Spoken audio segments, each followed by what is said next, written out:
Reese Harris and Chris Ryan on Brand Equity. This is episode number 3 on All Maven's branded podcast. And I'm your host, John Beethan. And this show in general is all about things, branding, and so much more.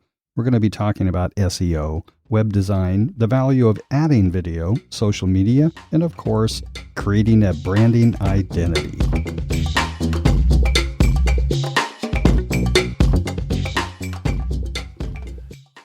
Does this bring back old memories? Oh, yeah. Lennon-McCartney days. Lennon-McCartney days. You remember that? Love me do. Yep. You look great on stage. You've aged well. I love you. I try to do that little Paul McCartney but head bobble. Head bobble. Please. So how are your headphone levels, Reese? They sound good. Not too Maybe bring them down just a notch. But they're good. AKG. Have you seen that movie Love and Mercy? The Brian Wilson biopic? Came out last year. Well, so much of it is in the studio, and it's all in the 60s, and you'd be interested in seeing the relic. I mean, they did a really good job of mocking up studios of the 60s. Oh, really? Complete with Koss headphones. And I may have seen part of it. it's a really good movie. Yeah. Testing. I remember watching you when we went into the studio, and you had this reel-to-reel tape recorder and a razor blade. Mm-hmm. Yeah. And you were editing Splice block at lightning speed. I didn't know what you were doing, but it was all coming together so fast. So what kind of reel-to-reel did you have? Tascam. Or a Kai. I don't know, one or the other. But this was in radio days, and back when I was doing radio, it was before digital, so everything was on tape. I bought a Tandberg. Uh-huh. Okay. When I was 16, I think. Yeah. And down the street from us was a bar. I'm trying to remember the name, don't. And this is in Portland, Oregon. And we lived actually outside of Portland, but there was a bar there, and Tom Grant used to play there. Mm-hmm. I remember Tom. You do? Mm-hmm. Awesome. So I, one night, hauled my Tandberg in there and asked him if he mind if I recorded. Nice. So I set up mics and recorded him at the age of 16. Sweet. I was just like really getting into it. Yeah. Long before podcasting, actually. Yeah. Do you still have the recording? No. Have you been to that little French? That's unfortunate. On State Street, down from Campfire, there's a French place. Can't think of the name of it. Joël Jolie. Same owner. But they have a sound system in there, and there's an old 12-inch reel-to-reel Tascam right in the bar. Nice. And all these 12-inch stacked up tapes. And they play music, and it's all French music, but they get it from France. And it's cool to watch the tape player. Yeah. You know? How many hours does one of those play? Is it like an hour's worth of? It depends on your inches per second, but right. Yeah. What did you used to record at? Do you remember? I think 7.5. 7.5. Yeah, I think mine would go up to 15. Yeah. Every once in a while I would do that, but generally I wouldn't have enough tape on the deck to get maybe 40 minutes or something like that. Was the higher speed rendering a higher quality? Is that Absolutely. how it worked? Yeah. But it makes editing easier, and sure does. Then you can slow things down. But yeah, your pitch control. You were good at Fuck that, with Chris. the pitch.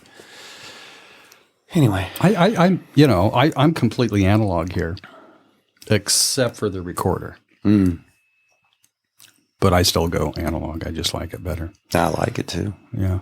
So these mics I got when I was first started podcasting in 2005, and I was doing musician. So my partner at the time, Stephanie, created an awesome studio for me with a couch and chairs, and then I had my desk and everything. And anyway, so I'd bring musicians in, and we'd have a chat and then play some music. So I got these mics because, I spent 3 months, researching and stuff, and I just really wanted NPR quality. Mm-hmm. So that's why I got these. What are they? KGs, yeah. Yeah, nice. it's overkill for a podcast, but I tell people, "This sounds so good." Just buy once. So how did you guys meet each other? You go. So my wife and Chris's wife met in 7th grade. Wow. And that's the beginning of a long story. I'm sure. And then I met Chris indirectly. I was managing a restaurant in Tucson. Oh, yeah. Back in the Pelican's Wharf restaurant. And we used to buy airtime. What year was that? 81, 82, 83, right? Did you know Jonathan Holden, Rhythm and Roots Music in Tucson? I was making KXCI. mahi. I was not focused on the music scene. You were having a different kind of fun. But we would buy airtime on this very special Sunday night radio show by this young DJ that was doing some really cool stuff, named Chris Ryan. So I knew of him, and we were familiar, with the work that he did, and then met him officially up in Durango. Our wives introduced us. Yeah. So we just did our wives brought the guys along, and we ended up being They friends. do that really well. They're good at that. Yeah. So They're the social connectors. we're pretty thick. The foursome is pretty thick. So we still hang out. Been through a lot. No, that's great. So you were doing radio in Tucson? Yeah. Oh gosh, I'm trying to remember the station, but Jonathan Holden. Probably KXCI. It was probably community station. Yeah. So, Frank Milan?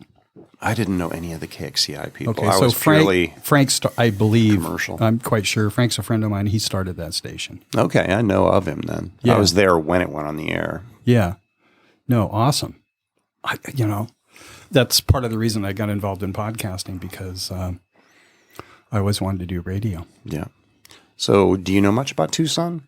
A little bit. I You lived ever in heard of Calexico, a band from Yes. Tucson? They Love do 'em. a ton of. Love 'em. They're going to be at Humphreys October 4th Oh, really? with Iron and Wine. But Nice. anyway, they do a lot of fundraisers at the Temple of Music and Arts for KXCI. So they've been friends of the radio station for years. Yeah. Yeah. I actually would love to do a podcast on local music, thinking about it strongly. Yep. I would like to do it. So that's how you guys met. So this, the name of the podcast is called Branded. So, yes, we're rolling. Okay. Yeah. That was easy.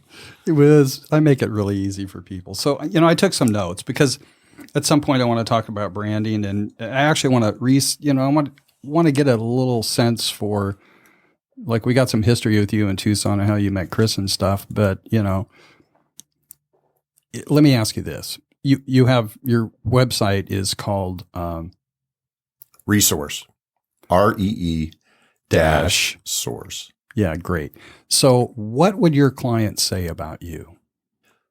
So ultimately, I am a guy that brings a lot of skills, a lot of varied solutions to a business. So I'll come in with one specific focus, whether it be digital marketing, whether it could be mass email. And I'm just a curious guy. I'm always looking for opportunities that exist. I know you're a very curious guy. Which I really love. Curiosity to me just drives everything. I agree. And I find business to be fascinating and all aspects of it. I have a background in accounting as well as marketing. My first love is marketing, but I have been trained as an accountant in the past. So I'm always looking for opportunities that way and do quite a bit of pro forma spreadsheet planning for businesses, particularly in the fall. Which opens up opportunities beyond that in marketing. So that's I think what people would say. Yeah, nice. So I was doing a little bit of research today, and from each of you, it's just like I'd love to know, if I was going to ask you what is branding, how you would answer the question. And I should mention Chris was on episode 2. So I already answered that question. You did. So It hasn't changed much. You get a pass. yeah, go back to episode 2. However, let's hear it again. Well, ultimately, I define the brand is living in the minds of the consumer, and the brand is what the consumer thinks of your product. So whatever you think it is may be one thing, but ultimately your brand is what the marketplace thinks about you. And you create that brand with every interaction, every execution, and every handshake. Nice. I would 100% agree with that. I think that's really the essence of the brand. It's the whole. It's a holistic view of the customer's experience. Mm-hmm. And that means, we think of a brand as being, the logo and the color scheme and the way the website's working and all that, those sort of first level pieces and parts. But ultimately the brand is, what was your customer experience? When you called in or you went into the store.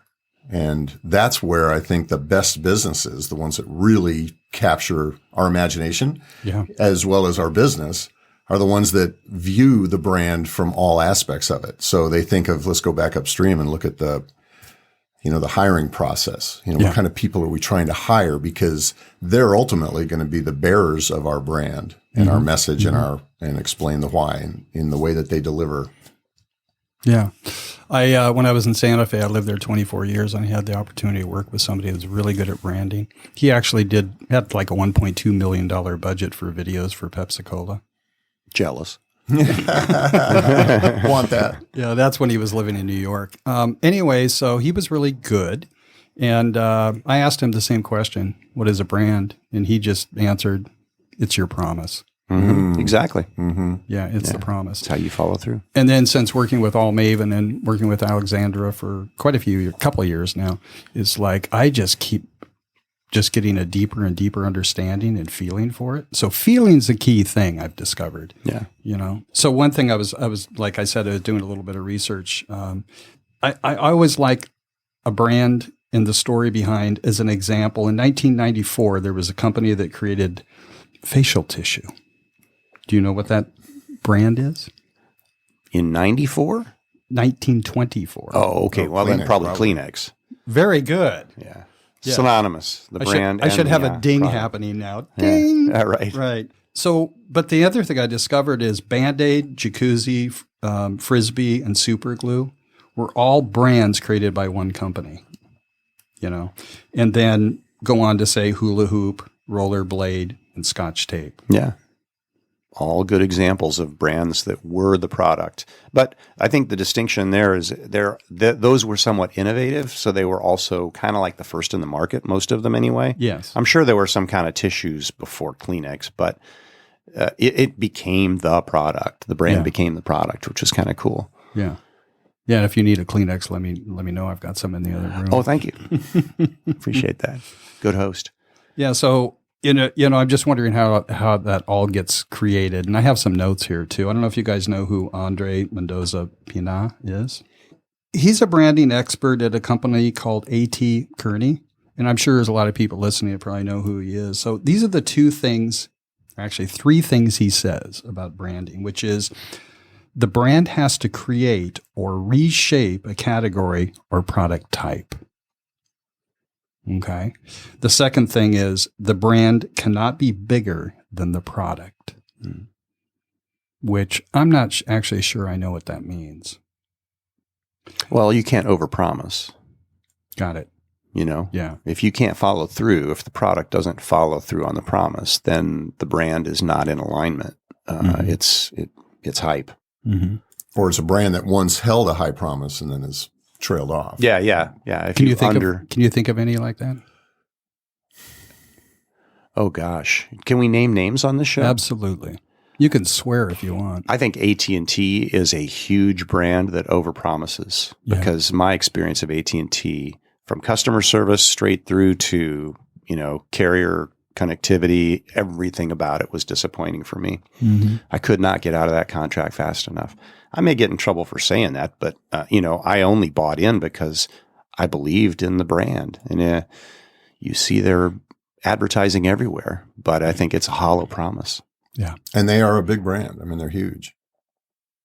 Yeah. In fact, I don't know if you guys know, but I spend quite a bit of time every week sort of keeping my eye on security and privacy and stuff. And when I found out quite a few years ago that AT&T had a closet in San Francisco where basically everything came into, Reese is like nodding. Oh yeah, I remember that. Yeah. And basically, the NSA came to them and said, "Hey, we'd like access to the closet and just tap in to see what's going on," and they allowed it. And that was kind of like the beginning of surveillance. I think a lot of companies, particularly these communication companies, when you have an experience like Chris just described, or we just had in our neighborhood, Sprint just put an antenna on our telephone pole right in front of our house. And it's not just a small little bolt onto the telephone pole. This thing is huge. It's the size of a large trash can. And so my experience with Sprint now is tainted because of this experience I'm having that they're completely disconnected with. But yet it's the Sprint antenna for cell coverage in our neighborhood. Yeah.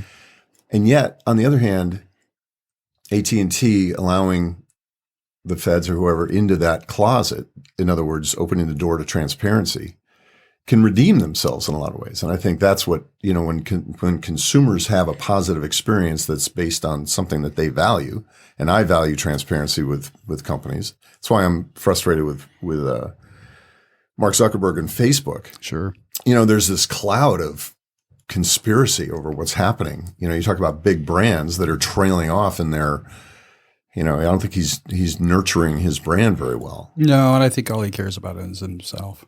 Right. And I think people are seeing through that, Look at you've got the government, the Justice Department, the FTC climbing all over Facebook and, Google, and they're coming to the place where they're challenging these monopolies essentially. And hopefully we'll see a shift in the way the laws are written as far as, competition, between companies. Are we in the days, where you have the David and Goliath, or, and that was changed back in the 80s.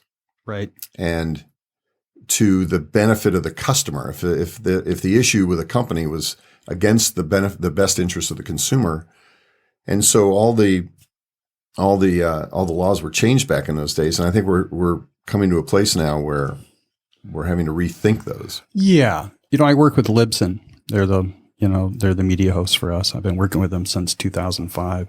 And Rob Walsh is the VP of podcaster relations. And he introduced me to a new social network. Okay. That's quite small and quite private. If I have it right, I was looking it up on my phone, but I think it's called Me. So I would like to see other social networks expand, And that's the problem. I think, you've got, the question, Facebook's free. So is there any detriment to the consumer? Well, there's not. We can talk about, is it really free? Is it really free? Exactly. But it's not. It's the price you pay. Well, the price you pay is that we're all actually, because of giving our information to them, they make gazillion dollars on our information. So is it free? Not so sure. But maybe that's another podcast. It's a big one. It's a big topic because ultimately, in this case, with Facebook alone, it's because they own the business. They own social media in a large part with Instagram and WhatsApp and everything. The only competitor right now is TikTok and Snapchat. And so you've got basically a stranglehold on any innovation within social media. So for me, the consumer just playing around with Facebook and, posting birthday notes to my friends. Yeah, it's free and it's really fun and exciting and it's a great tool, but it's to the detriment, I think, of society. Yeah. Chris, what do you have to say about all this? I'm kind of ambivalent when it comes to social media, and maybe it's my age, but I see it as a tool for me, but it's not a place where I spend a lot of time. I mean, I try to use it for my business and I try to use it strategically to communicate my value, but, and then I connect with certain groups. And so I'm in certain groups where I think, Facebook is a valuable way to connect with people who are like-minded and we're in this closed, area. I like that.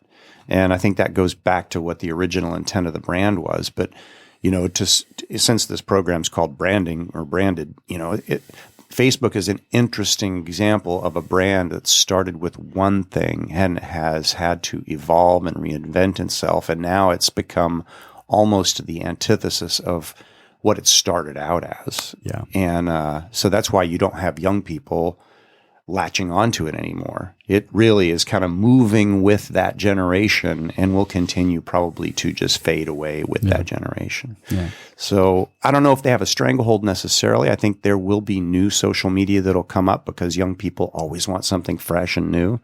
As long as the innovation is out there to make it something that's got some new bells and whistles that people will say, yeah, I want that. Like Snapchat, was a really new idea at the time because it was so immediate and temporary. But I don't use it. My son uses it. So how does, I'm just curious how, when you think of branding and these other social media apps like Snapchat and everything else, how important or how much emphasis do you think they put on branding? Or is it just simply usage? Well, for the brand, the brand is, as we talked about earlier, is this holistic entity.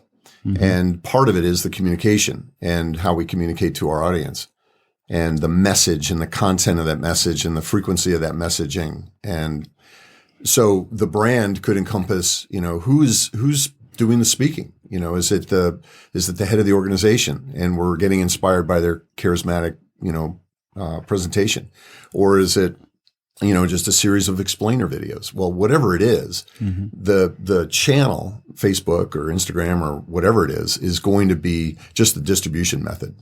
And the brand is the content, and it's the nature of the content and how it aligns with the brand. So I view it as really just a distribution channel, frankly. A good example of exactly what you're talking about. You think of TED Talks. TED Talks doesn't do any marketing at all, but everybody knows it because of the content. And the content stands for something. There's continuity there. It's quality, but you don't see advertisements really for TED Talks. And yet everybody kind of knows what it is and everybody knows what to count on. And everybody would like to be on the stage because that would mean you've got something to say. Yeah. And so that's a great creation of a brand equity only through execution to the target audience. So, Don Hirschner, do you know Don? No, Don Kirshner. Oh, you do?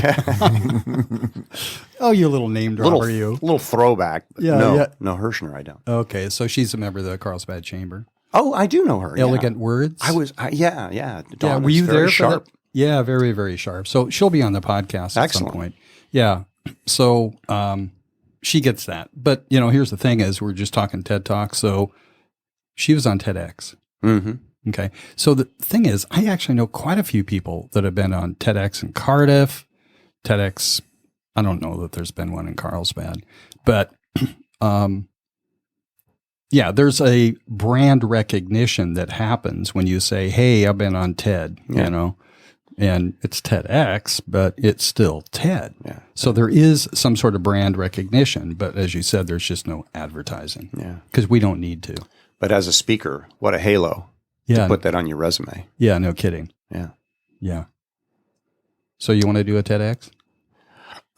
Yeah, I'd love to. It would be a challenge to then come up with the content that I think would be appropriate and, it's a big promise to deliver on, So you have to step up. Yeah, it's one of those things. So do you have a favorite TEDx or a TED that you've seen? Well, it's almost gotten to be cliche, but I thought that the whole why thing with Michael Sinek was Simon Sinek. Simon Sinek. Start with why. Yeah, that was kind of a groundbreaking idea that now so many people have adopted. I hear the why. He's my number one guy. Much, but he's still got a lot of great content. And I don't know. I've seen so many. You want to talk about TED brand? Talks, I have seen him. I've seen. What's the millennial question? That was the first one that I saw, and that went viral and then got shortened and put up here, there, and everywhere, which was a brilliant move in my opinion because a lot more people saw it. Right. And then, then there's I think the most recent one he's doing is they don't even know the game they're playing. Talking about the the way that companies perceive themselves in relationship to infinite or finite. Okay. So, but what I was going to say is I have seen him do talks before, the same topic in many, many, many different locations, and they are all done the same. And somehow it comes across always as fresh. It's not boring. And then he says, actually in interviews, he says at some point, I'm just done with it. I've got another idea, something else I want to communicate, and I just go off on that path. Yeah. But yeah. So how I think about you? He's an example of somebody that's got a huge level of curiosity. Yeah. Which was fun about him, and he really nailed it. I think he was inspired by Steve Jobs. Yeah. Back when Steve was talking about what made Apple different, what made Apple unique, and why Apple marketed the way it did. And that was exactly what they did, which was, targeting the why. Yep. And I think when people resonate with that meaning, that's, people buy the why. Yeah.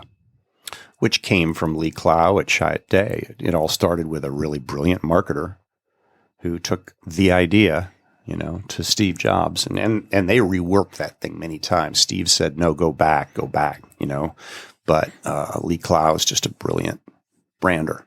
Yeah. And I love the work that they were doing. I mean, it was truly breakthrough for the 80s. Yeah. Still is. Still fresh. Yeah. Yeah, it is. Awesome. Reese, do you have a favorite TED Talk? Well, that one is probably my favorite. Okay. I'll listen. I listen to them all the time. I can't even keep track of it. I like Tim Ferriss is a guy that I enjoy listening to, and I think this whole topic, I don't really know much about it, but I think it's different and interesting. The whole topic of psychedelics in terms of sort of a new field of approaching alcoholism and addiction, depression, bulimia, and other mental conditions, and looking at psychedelics as sort of an avenue for that has been interesting. I've been listening to him for a while talk about it. He's fascinating. He's got a great podcast. But as actually just recently, Johns Hopkins Medical Center started a whole program on it. So there's some serious legitimacy to it. So he's one that I enjoy. Yeah. So if you like that topic, because obviously after podcasting for 14 years, and I'm just going to go say it right now, which is I've listened to like 4,000 to 5,000 hours of podcasts, and it's all been educational. I don't listen to podcasts, and I said listen, not watch, but listen to podcasts for entertainment. I just don't, never have. I've got that curiosity thing, Reese. So Lorenzo Haggerty lives here, and he has a podcast called The Psychedelic Salon. And it is phenomenally educational, and all the leaders in the field are on that one. So this whole notion about, question about whether it's safe or anything else about psychedelics is that, the science is there. And now it's being adopted, DMA and all that stuff for therapeutic reasons. Well, I'm with you. I love the TED format because it brings in a very nicely structured 20 minutes or whatever, a topic that you may or may not agree with, but because it's educational and it usually taps into something emotional, whether it's, gun violence or, something going on with, birth control or whatever the topic is going to be, it's always well presented. And I think that's part of their brand. Yeah. And I know, just a little bit about the behind the scenes is they really work hard to take people that don't know how to present well and teach them and train them how to be good presenters, how to organize their thinking, how to, have an opening line, the intro body content. It's all very well structured. So they're taking good care of their brand by making sure that the people that present do it in a standardized format. We don't really know that goes on behind the scenes. Yeah. So we've talked about some fails in branding. We mentioned AT&T, you mentioned Sprint. So in the last couple of years, what do you guys consider to be wins in branding? And it could be local, international, or national, whatever. Just what kind of stands out as a company that you admire in terms of their branding? Wow. Does something jump into your mind? I think about that. What I really enjoy in witnessing branding nowadays is how small businesses or small individual consultants or whatever can take an idea, this is what I'm bringing to the marketplace, and use all the distribution channels and all the technology that we have nowadays, whether it's a podcast or whether it's, just doing a video on Instagram, using IGTV or whatever, and being able to leverage their reach to their audience. Mm-hmm. And so, for example, Chelsea Pites is a good example of someone who is, she's a internet marketing expert and brilliant in that regard, but she's also great. I love listening to her. Every time I listen to her, you talk about educational, I learn something. I always get a takeaway. Yeah. I like Gary Vee because, I always get a takeaway from him, and I don't have to listen very long to get that takeaway. Right. So I think that's part of his brand. He's going to be a little bit outrageous, but I only have to listen to it for 3 or 4 minutes, and I've got something that I can. So I think that what's cool about our distribution system nowadays is it does give opportunity for small individual entrepreneurs to be able to bring their idea to the marketplace very inexpensively. And that is exactly why I started podcasting when I did. Because I saw it as an opportunity for anybody with something or nothing to say, so to speak, to be heard. Yeah. And I had a client in Albuquerque that was spending $20,000 a year at a local radio station, going in on Saturday mornings for, I think, a half an hour doing a show.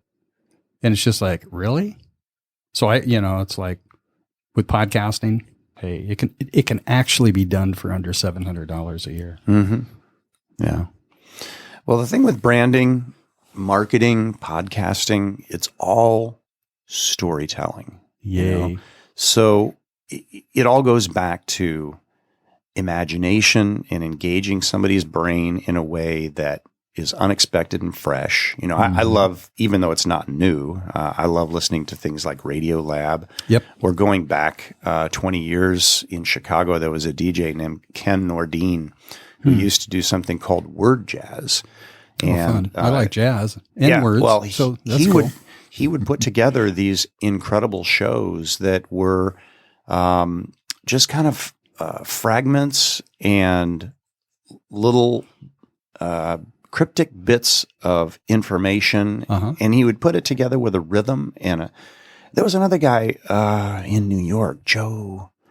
You know what I'm talking about? Radio Lab did a whole show on him. He just passed away in the last year. And I had not been familiar with him. And listeners listening to this are probably going to be kicking the speaker saying, "Don't you know the guy?" And I'll think of it after the show. But. And if you do, you can get in touch with us and please let us know. We don't have our feedback channel up yet.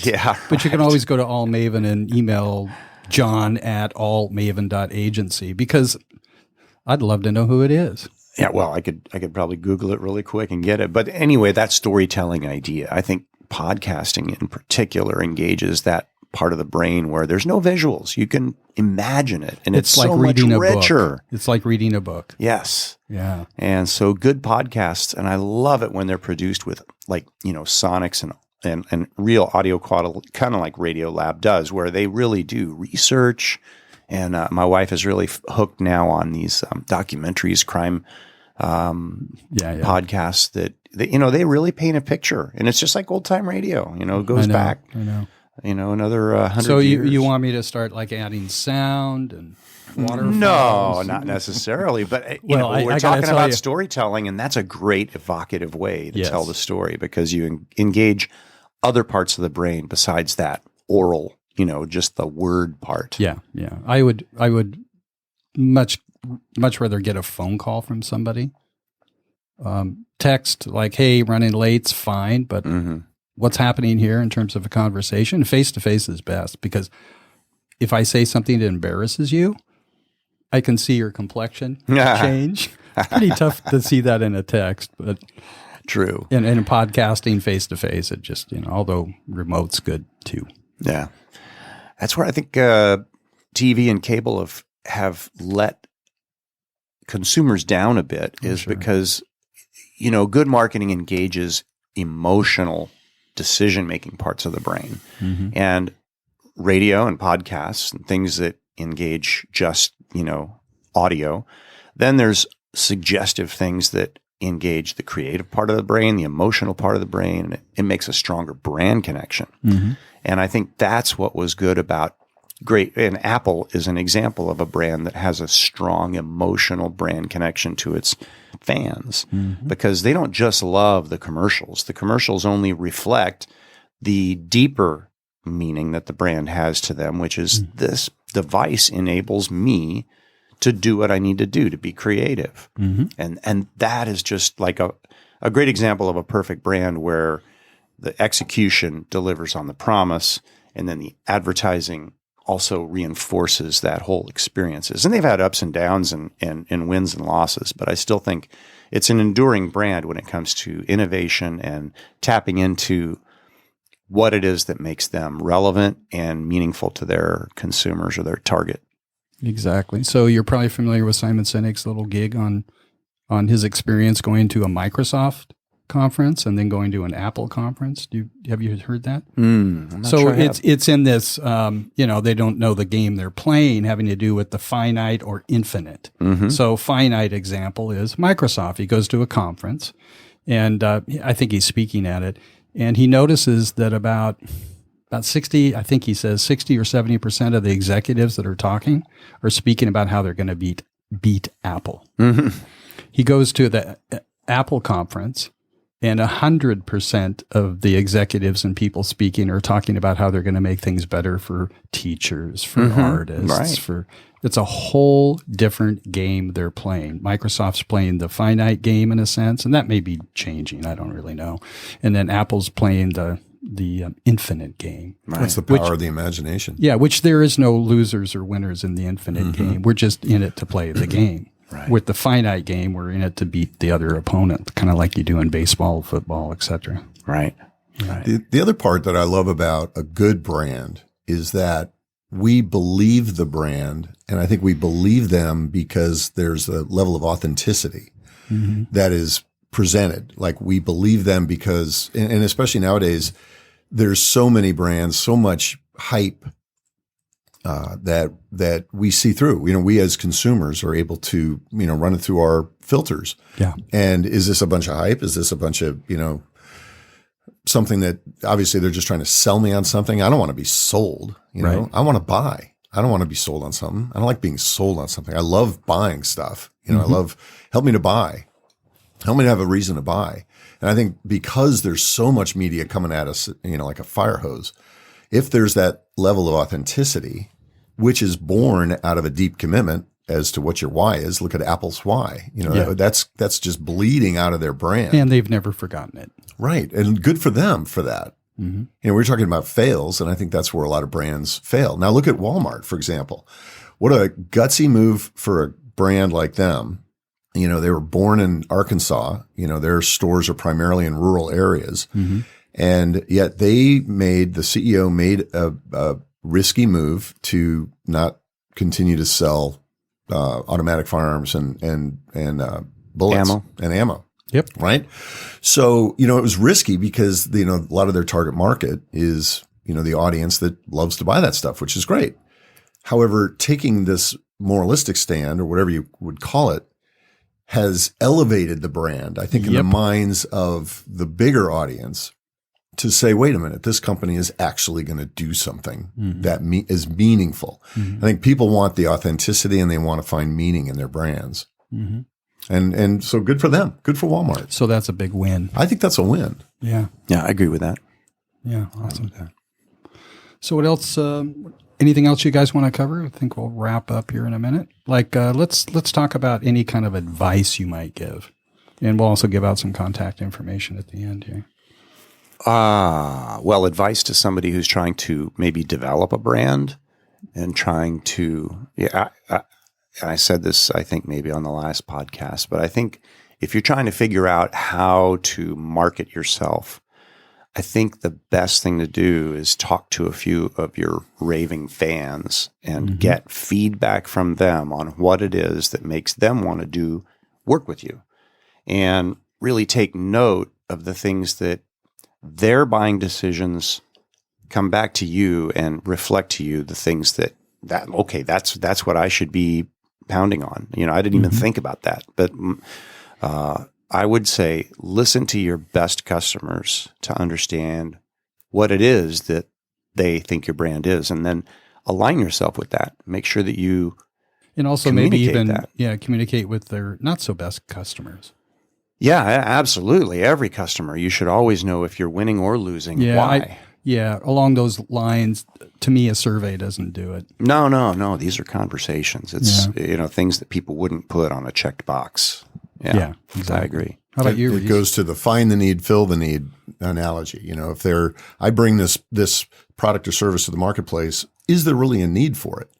Does the need exist? And if it does, you do a deep investigation to find out where that actual need. Okay, I want to bring this product or service to the marketplace, but when I talk to people, and I go through that exercise, I discover not only is my product or service really not that needed, but I illuminated another area never even thought of. Yeah, like holy cow. Well, so you've heard the expression culture. I don't know what the word is, beats or devours strategy.